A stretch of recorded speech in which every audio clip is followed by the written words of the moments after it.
खूप दिवसांनी आज आम्ही गेलो गार्डनमध्ये. तर आई बाबा असले की प्रत्येक वेळी उर्वीला गार्डनमध्ये घेऊन जातात. तर आज पाऊससुद्धा नव्हता आणि पावसामुळे चिखल असल्यामुळे गार्डनला आम्ही जात नव्हतो. तर आज पाऊसही नव्हता त्यामुळे गार्डनला गेलो. तिकडे जाऊन उर्वीने सुद्धा खूप मजा केली. तर सकाळी आधी लवकर उठून मस्त ढोकळा बनवला सगळ्यांसाठी. पण ढोकळा हवा तसा फुलला नाही म्हणून त्याची रेसिपी शेअर केलेली नाही आहे.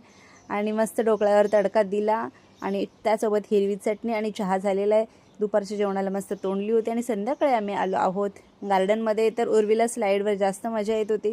त्यानंतर ती डकवरसुद्धा बसली आहे. तर आज उर्वीच्या पप्पाचा टास्क होता, तिला पूर्ण वेळ गार्डनमध्ये खेळवायचं होतं. तिलासुद्धा मजा येत होती आणि नंतर आम्हीसुद्धा तिच्यासोबत खेळत होतो. तर पकडी खेळत होतो. तर उर्वी पळायच्याच मागे होते आणि त्यानंतर आम्ही गेले. बाहेर आल्यानंतर मस्त मंचुरियन खाल्ले आणि उर्वीचं सुद्धा तोंड चालूच होतं.